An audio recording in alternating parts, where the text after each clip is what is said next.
Boa tarde. A senhora teria um minuto para ouvir a palavra do nosso... Desculpem.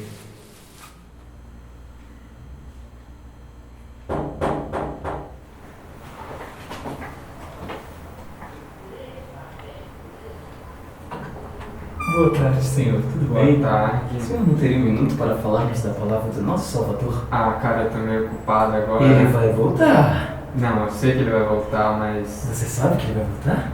tá nas escrituras sagradas. As Escrituras Sagradas? Você conhece as Escrituras Sagradas?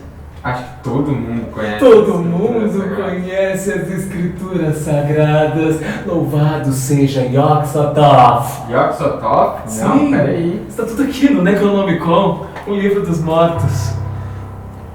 Não há morto que não se levanta. E com erros estranhos, até a morte pode ser morta. Isso é um claro sinal de que ele está voltando. Enquanto os astros não se alinharem, ele não pode voltar. Porém, na hora certa, os sacerdotes sagrados trarão de volta a vida ao nosso Cocholo.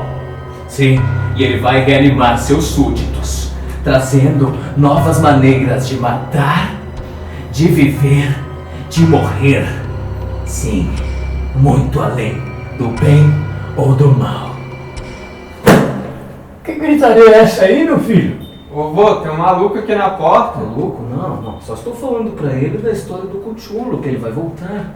Nosso querido Cthulhu. Claro, meu neto, consta do livro dos mortos. O Necronomicon, como eu disse a ele. Yog Sothoth Ne Blodzin.